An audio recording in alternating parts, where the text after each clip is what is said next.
வணக்கம் நண்பர்களே, நான் உங்கள் ராஜன் தமிழ்ச்செல்வன். 2 நாட்களுக்கு முன்தினம் பொள்ளாச்சியில் திமுக சார்பாக ஒரு பொதுக்கூட்ட விழா ஒன்று நடந்துச்சு. அந்த பொதுக்கூட்ட விழாவில் சிறப்பு பேச்சாளர்னு சொல்லி திமுகவின் சிரிப்பு பட்டிமன்ற பேச்சாளர் திண்டுக்கல் லியோனி அவர்கள் சிறப்புரையாற்றினார். பாருங்க, இந்த திண்டுக்கல் லியோனின்னு சொல்றவர் திமுகவில் என்ன பதவியில் இருக்கிறார் என்று சொல்கிறேன். தமிழ்நாடு பாடநூல் கழக தலைவர். அவர் இருக்கும் பதவிக்கும் அவர் செய்யும் வேலைக்கும் சம்பந்தமே இல்லை. அவர் பார்த்தாலே எப்படி இருப்பாருன்னு பார்த்தீங்கன்னா, ஆமை குப்புற கத்திரி போட்டீங்கன்னா எப்படி இருப்பாரோ அப்படித்தான் இருப்பார். அவர் வேறு வழி இல்லை. அவர் சீரியஸாவெல்லாம் பேச முடியாது. கொஞ்சம் சீரியஸாக பேசினா அவர் அப்படித்தான் இருப்பார். ஆமாம், ஆகி போகிற மாதிரி இருப்பார். அதனாலேயே என்ன ஆகிட்டார், அவர் சிரிப்பு வர மாதிரியே பேசி பேசி பேசி பேசி பொதுமக்களிடம் அந்த சிரிப்பை காமிக்க முடியாது. அதனால தன்னுடைய திமுக கைக்கூலி கொத்தடிமைகள் எல்லாம் கூட வச்சுக்கிட்டு அவங்களே மேடையில் கை தட்டி சிரிச்சுக்குவாங்க. வேறு யாரும் சிரிக்க மாட்டாங்க. அந்த மாதிரி ஒரு சிரிப்பு பேச்சாளர் அவர் பேசிட்டார்.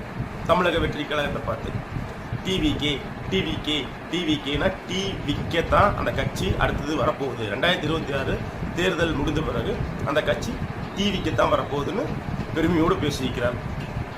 அதைவே நான் திருப்பி கேட்கிறேன். டிஎம்கே 2026 மதுக்கூடங்கள் மதுக்கடைகளில் 10 ரூபா பாட்டிலை பொறுக்க தயாராகிட்டாங்க. அந்த கட்சிக்காரர் பூராமே அப்படித்தான் ஆயிடுவாங்க. காரணம் என்னன்னு கேட்டிங்கன்னா, இப்போ மதுரை ஏர்போர்ட்டில் போனாரே தமிழக வெற்றி கழகத்தின் தலைவர். மதுரை ஏர்போர்ட்டில் என்ன நிலைமை, எத்தனை கூட்டம், கட்டுக்கடங்காத கூட்டம். கோயம்புத்தூரில் 2 நாள் இருந்தார். 2 நாள் வாக்குச்சாவடி முகவர் கூட்டத்துக்கு 2 நாள் கோயம்புத்தூரில் இருந்தார். அப்போ என்ன நடந்துச்சுன்னு எல்லாருமே பார்த்துருப்பீங்க. அது உலகறிந்த விஷயம். அன்னைக்கு சாயந்தரமே, ஞாயிற்றுக்கிழமை சாயங்காலமே இன்னொருவரும் வந்தார். என்ன சொல்கிறது, பூனை புளியை பார்த்து சூடு போட்டுச்சு அப்படிங்கிறது சொல்கிற மாதிரி அவரும் வந்தார். ஒரு சைடு மக்கள் பூரா நின்று இருந்தாங்க.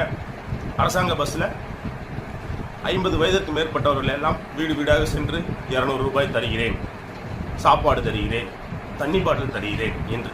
ஆனால் தமிழக வெற்றி கழகத்தை பார்ப்பதற்காகவே தன்னெழுச்சியோடு ஆர்வமோடு இளைஞர்கள், இளம்பெண்கள், கைக்குழந்தைகளோடு தமிழக வெற்றி கழகத்தின் தலைவரை சந்திப்பதற்காகவும் கருத்தரங்கம், வாக்குச்சாவடி முகவர்கள் கருத்தரங்கத்தில் கலந்து கொள்வதற்காகவும் தன்னார்வமாக வந்தார்கள். மீண்டும் ஒரு முறை சொல்கிறேன், 2026 தமிழக வெற்றி கழகம் தான் வெல்லும்.